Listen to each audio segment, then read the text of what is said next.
Yo, Dominik, were you at the Hall of Fame when Paul Heyman did his speech? I was not. You weren't there. I was not. I was not invited. You weren't invited. No. You weren't there? No. Were you there, Liv? I was there. I'm curious because I was there too, and it was one of the most epic. I remember that night there was another wrestling thing going on in town in Philly, and me and my son were like, "But it's Heyman, dude. Like, we got to go see. Like, we just got to go. Like." And I remember we left before The Rock came out because it was late. I don't know. Yeah. I mean, I don't know if you guys remember because I think it was after SmackDown, right? Yeah. So it just was late. So as soon as Heyman did his thing, I was like, all right, dude, let's go to sleep. We got a long day tomorrow. Heyman opened up, right? I don't remember. I believe he did. And yeah. It was. We got up out of there though. After I said we came, we saw what we like what we needed to see. But how cool was that for you seeing that live? Because live, I loved it was because different. It's you can't take back live. Yeah. And he just said what he wanted to say, and it's kind of it's iconic to see, but then also you're like, damn, I wish I could just. He went for it. He really went for it, and so it was cool to see, and it was funny, and it was entertaining, and it was just so Paul Heyman. It couldn't have been better.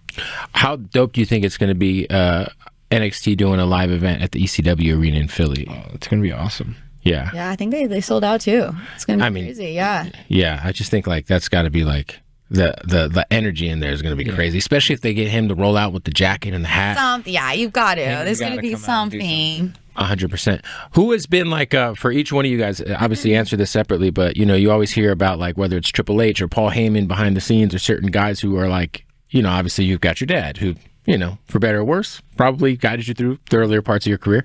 But who has been kind of some OGs in the locker room that embraced each of you guys early on and that, you would consider mentors? As far as my peers? Or just when you first came in, was there someone who had been around for a while that had kind of put their arm around you, showed you the ropes? When I first started, no, really. Actually, no. But after getting to know some of the girls, and I feel like Bailey has always been great. Yeah. Natty has always been great. Michael Hayes has always been great in teaching me things. Paul Heyman's always been great, and so a lot of. I mean, there's so many people to thank because there's so many coaches, and I feel like you can learn from anyone. Right. And so. But those are, I guess, just some of the people that I think of right away. What about you, Dominik? I think it's definitely changed as my career has, evolved.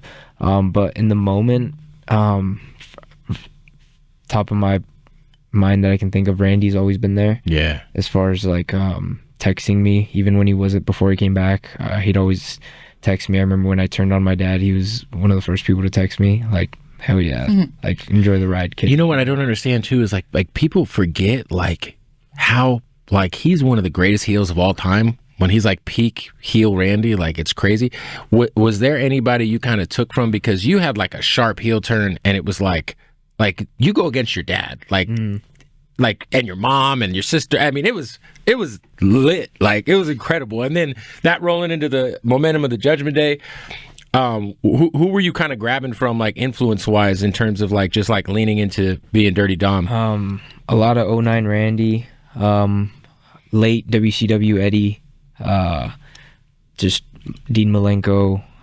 Shout out to Dean Malenko. Yeah, man. Jericho, just a lot of those old school guys. Just the way they would just work and be gritty. But definitely, honestly, I'd spend my time just watching Eddie and Art Barr. Yeah, both of them together. Just the way that they would just disrespect their opponents, after they're he just gave him a power driver, and Art Barr's just slapping the hell out of someone because he just can, stuff like that. That was just buried in. 100%.